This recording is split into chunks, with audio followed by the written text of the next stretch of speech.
super, ça progresse super bien. Maintenant, on va regarder les variantes à quatre pattes. Parce qu'un peu plus tôt, on a travaillé la contraction de notre corps dans différentes positions, dont à quatre pattes. Cette fois-ci, on va être en position quatre pattes, on va contracter notre corps, mais on va ajouter un mouvement pour rendre l'exercice un petit peu plus difficile puis challenger un peu le corps. Donc, j'ai sorti mon balai, moi aussi. Position quatre pattes, donc on vient s'assurer d'avoir nos 3 points d'appui sur le bâton. Le petit creux dans le bas de notre dos, il est présent. Donc, je vais inspirer. À l'expiration, je vais contracter mon plancher pelvien, mon transverse abdominal, mes multifides vont être engagés. Et là, je vais essayer de décoller une main en maintenant ma colonne le plus stable possible. Donc, ma colonne vertébrale ne va pas bouger, mais mon corps va rester engagé. Donc, je vais essayer de lever mon bras comme ça. C'est possible au début que tu ne puisses pas décoller ta main complètement. Donc, un peu comme le pied au début, ça se peut que tu fasses juste enlever un petit peu de poids en dessous de ta main. Puis que là, tu sens que soit ta colonne ou ton bassin bouge, ou que ton corps se relâche. Donc, on fait juste enlever un petit peu de poids. Main droite, main gauche en alternance. Ça va bien, on lève la main vers l'avant. Donc, ça, c'est la première variante. Donc, prochaine variante, un petit peu plus difficile pour certaines personnes, un petit peu plus facile pour d'autres. On va allonger une jambe vers l'arrière. Donc, même chose. Inspire. À l'expiration, tu contractes plancher pelvien, transverse, puis tu vas lever une jambe vers l'arrière.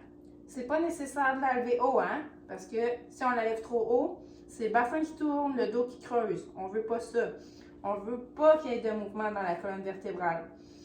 Dans cette position-là, quatre pattes, vous pouvez imaginer que vous avez un laser qui sort de votre nombril. Puis votre laser, il pointe vers le sol, puis il ne devrait pas bouger du sol pendant que vous faites votre mouvement. Une autre petite chose qui est intéressante à savoir avec les positions quatre pattes, c'est que en position quatre pattes, notre ventre va être attiré vers le sol à cause de la gravité.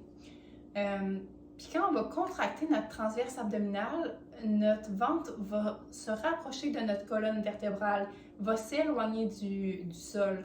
Donc, c'est une des façons de sentir un petit peu mieux la contraction du transverse en position quatre pattes.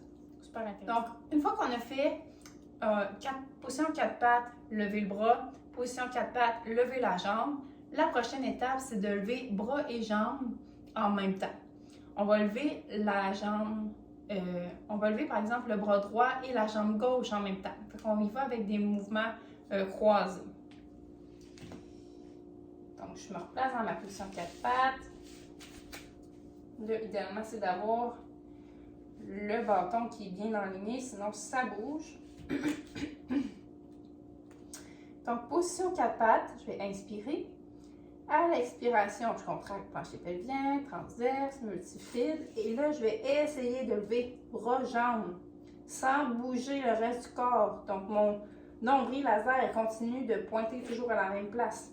Donc, mon bassin ne va pas tourner, mon dos ne va pas creuser. Et je reviens dans ma position initiale. Je vous donne un autre petit truc. Parce que quand on le fait tout seul à la maison, des fois, c'est pas évident de savoir si notre bassin a bougé. Je vous donne un truc que moi j'utilise. Quand tu ramènes ta jambe, mettons que tu allonges la jambe, quand tu la ramènes, ton genou devrait revenir flush avec le sol. Si, quand tu ramènes ta jambe, tu es obligé de redescendre ton bassin, ça veut dire que ton bassin a bougé. Donc, si ton bassin ne bouge pas, tu vas revenir, ça va rentrer flush. Fait que c'est un beau petit truc, ça, pour savoir si notre bassin a bougé. L'autre chose qui peut aider, c'est de se filmer. Hein? En se filmant, on peut mieux s'observer. Première chose. Puis si vous avez encore un doute, envoyez-moi la vidéo. Ça va me faire plaisir de vous donner des petits trucs secondaires à votre vidéo.